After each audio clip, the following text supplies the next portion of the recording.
Modi ji 15 minute gate खोल दो, बांग्लादेशियों का काम तमाम कर देंगे।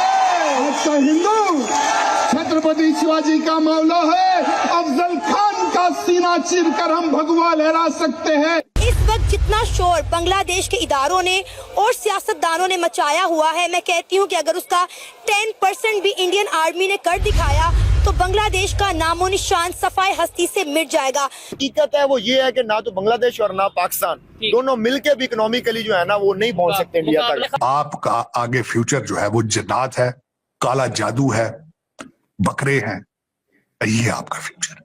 आप सीरिया से कम नहीं है, सीरिया से 2 पैर आगे होंगे। इस वक्त अगर मुझसे पूछा जाए, भारत को सख्त प्रचार होना चाहिए, सख्त प्रचार होना चाहिए। बांग्लादेश के हिंदू से मुसलमान का क्या मतलब है, इसको साबित कर दिया इसने कि हिंदुस्तान के मुसलमान को अगर किसी से मतलब है वो बांग्लादेश के मुसलमान से मतलब है, इसीलिए हम उनके लिए लड़ते हैं। इस वक्त बांग्लादेश में 40% से ज्यादा जो फूड सप्लाई है वो इंडिया से हो रहा है। अगर इंडिया सिर्फ बांग्लादेश की वो फूड सप्लाई चेन कट कर दे तो मैं कहती हूँ कि बांग्लादेश भूख और अफलास से तबाह बर्बाद हो जाएगा। कि डॉक्टर यूनुस साहब ने पाकिस्तान को ना सिर्फ 23,000 टन 25,000 टन चीनी का ऑर्डर दिया है, साथ असले का ऑर्डर भी दे दिया। असला जाहिर है वो पाकिस्तान के लिए तो नहीं ले रहे, वो किसके लिए ले रहे हैं, ये भी भारत को परेशानी होनी चाहिए। जय हिंद दोस्तों, बांग्लादेश कोशिश कर रहा है कि भारत को उकसाया जाए। हालांकि उसके पीछे और भी ताकतें हैं जो कोशिश कर रही हैं कि भारत की बढ़ती इकोनॉमी को अभी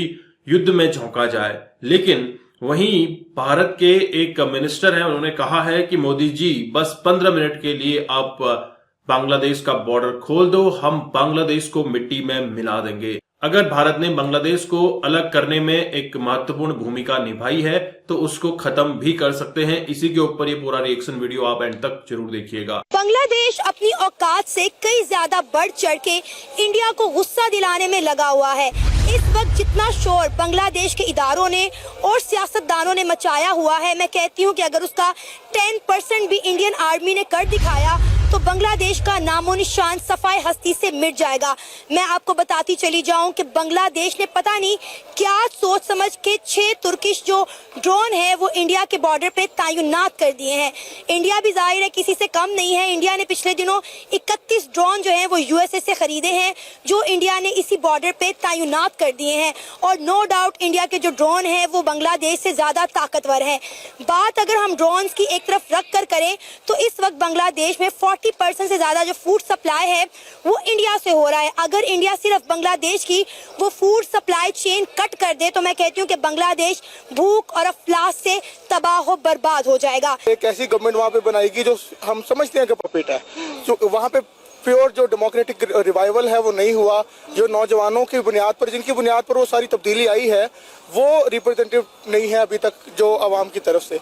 तो इस तरह के जब क्राइसिस आते हैं तो इस तरह की सूरत हाल पैदा होती है। खासकर बांग्लादेश की, इंडिया की, पाकिस्तान की और ये जो पूरा रीजन है आपस में ये जब ये लड़ाई करते हैं और उससे इवेंचुअली जो खुराक की, जिस तरह आप कहत की बात कर रहे हैं, वो लोग उसका खमियाजा भुगतते हैं।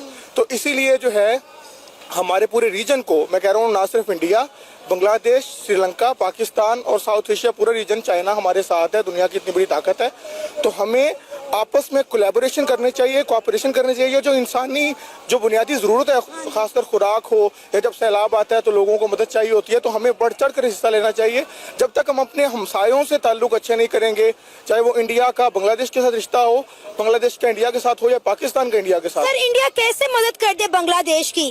पहले इन्होंने खुद ही जो है इंडिया के साथ पंगा लिया। इंडिया के जितने प्रोजेक्ट बांग्लादेश के अंदर चल रहे थे, इन्होंने कहा उनको जो है शट डाउन कर दिया जाए। इंडिया ने जो है वो गैरत का मुजाहिरा करते हुए बांग्लादेश के किसी एक्शन को लेने से पहले उन्होंने खुद जो है जितने भी प्रोजेक्ट इंडिया के बांग्लादेश के अंदर चल रहे थे उसको शट डाउन कर दिया। अब थोड़े देर पहले की खबर है कि बांग्लादेश की इतनी जुर्रत हो रही है कि वो इंडिया के बॉर्डर पर ड्रोन के साथ हमला कर रहा है, दूसरी तरफ इंडिया से मदद भी मांग रहा है। तो ये किस तरह की मदद हुई और इंडिया कैसे मदद कर दे? हिंदुस्तान के मुसलमान को अगर किसी से मतलब है वो बांग्लादेश के मुसलमान से मतलब है, इसीलिए हम उनके लिए लड़ते हैं। अगर हमें मतलब है, हमें म्यांमार के मुसलमान से मतलब है, इसीलिए हम उनके लिए लड़ते हैं। अगर हमें मतलब है तो हमें सिर्फ और सिर्फ पैलेस्टीन के मुसलमान से मतलब है, इसीलिए हम उनके लिए बोलते हैं। हमें ये लॉ मेकर है भारत का, ये वो इंसान है जिसके मुंह पर माइक लगाए जाते हैं, माइक घुसेड़े जाने चाहिए मुंह के अंदर, पर यहाँ माइक लगाए जाते हैं। ये बोल रहा है कि हमें वहां के हिंदू से क्या मतलब है। ये वो लोग हैं जो पूरी दुनिया के मुसलमानों का सेकुलरिज्म के नाम पर ठेका लेके बैठे रहते हैं। क्या आप इमेजिन कर सकते हैं कि एक इंसान इतना बेशरम हो सकता है? मैंने बोला था आपकी सीए की बात को जाकर इसकी आज की बात से जोड़ूंगा। जब सीए का प्रोटेस्ट हो रहा था तो मैं ये बार बार उस टाइम में जो लोग मुझे सुनते थे, मैं बोलता था कि यार एनआरसी का प्रोटेस्ट एनआरसी के लॉज आने के बाद हम कर सकते हैं, लॉज को पढ़ने के बाद, देखने के बाद। लेकिन यार तुम सीए का प्रोटेस्ट क्यों कर रहे हो? नो सीए क्यों बोल रहे हो? अगर अफगानिस्तान से, पाकिस्तान से, बांग्लादेश से कुछ पीड़ित हिंदू, गैर मुस्लिम, आपके बुद्धिस्ट, जैन, सिख भाई आ रहे हैं तो आप उनका विरोध क्यों कर रहे हो, जिनको धर्म के नाम पर वहां पर प्रोसिक्यूट किया गया, उत्पीड़न किया गया है? तो मुझे इस सवाल का जवाब नहीं मिल रहा था। और ये लोग ये कह रहे थे कि नहीं भाई, वहां से आप पहले मुसलमानों को भी आने की परमिशन दीजिए, आप लोगों को अच्छी तरह याद होगा, तभी हम अलाउ करेंगे कि वहां से हिंदू आए। खैर, सरकार ने किसी की सुनी नहीं, मुंह पर गीला जूता मारा, वो अलग बात है। मैं लेकिन इनके प्रोटेस्ट की बात कर रहा हूं। उस प्रोटेस्ट के तार अब इसके इस बयान से जाके जुड़ते हैं। यानी वो जो प्रोटेस्ट था उसके दो मतलब थे। एक मतलब ये था कि जब तक तुम मुसलमान को नहीं आने दोगे तब तक हम प्रोटेस्ट करेंगे कि वहां से हिंदू भाई, बुद्धिस्ट भाई, जैन भाई, सिख भाई को क्यों आने दे रहे हो, जिनका मजहब धर्म के नाम पर उत्पीड़न हो रहा है। और दूसरा उसका मतलब ये था, हमें उनसे क्या मतलब, उनके साथ क्या हो रहा है। ये मैं नहीं कह रहा, ये एक भारत के सांसद ने ऑन रिकॉर्ड बोला है कि हमें बांग्लादेश के हिंदुओं से क्या मतलब। यही तार जाके जुड़ते हैं कि हमें कश्मीर के हिंदुओं से क्या मतलब। और वो देश जहां रात को फांसी की सजा रोकने के लिए सुप्रीम कोर्ट खुल जाता है,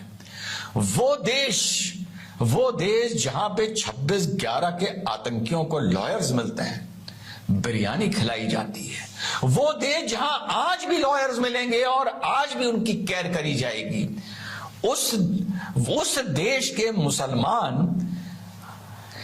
अपना रोना रोते हैं, अपना मातम करते हैं, पूरी दुनिया के मुसलमानों का ठेका लेते हैं और साफ बेशर्मी से बोल रहे हैं हमें उनसे क्या। तो दोस्तों, आपने ये वीडियो देखी और आपको समझ आ चुका होगा कि बांग्लादेश का जो करंट गवर्नमेंट है, इंटरिम गवर्नमेंट, ये भी लगातार ऐसे ऐसे बयान दे रही है, भारत को उकसाने की कोशिश कर रही है कि भारत किसी तरह से अब युद्ध में उतर जाए। बांग्लादेश ने पाकिस्तान को, जिसको अपना जानी दुश्मन समझते थे, उसको ऑर्डर देने शुरू कर दिए। इनके बीच में बिजनेस शुरू हो चुका है।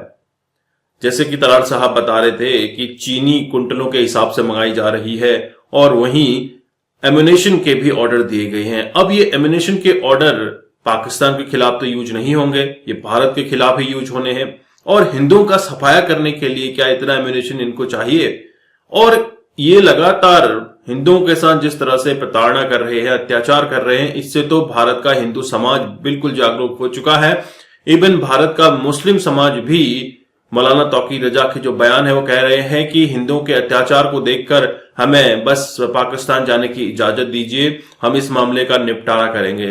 दोस्तों, आज पूरा देश यूनाइट हो चुका है और भारत की सरकार ने आज ही के दिन एक नुमाइंदा, मिस्त्री जी, इनको भेजा है बांग्लादेश, ताकि इनके बीच में बातचीत हो, समझाया जा सके बांग्लादेश को कि भैया जो तुम कर रहे हो इसका रिजल्ट कुछ गलत हो सकता है। हालांकि यह भारत की अपनी जिम्मेदारी है, एक बड़ा देश होने के नाते, एक जिम्मेदार देश होने के नाते सबसे पहले उसको समझाया जाए, बातों से शाम दाम दंड भेद वाली बात जो होती है वो पूरा किया जाए और बांग्लादेश को सबक सिखाया जाए। मोस्टली लोग यही कह रहे हैं और हिंदू समाज, मुसलमान समाज यही कह रहा है कि बांग्लादेश को सबक सिखाया जाए और बांग्लादेशी जो भी भारत में इलीगली रह रहे हैं इनको बॉयकॉट किया जाए। जैसे कि आपने देखा जम्मू कश्मीर के अंदर वहां की करंट गवर्नमेंट ने इजाजत दी है कि जितने भी रोहिंग्याज इलीगली यहां पर बसे हुए हैं उनकी कॉलोनीज की बिजली काट दो, पानी काट दो, सब तरह से इनको परेशान करके वापस बांग्लादेश भेजो।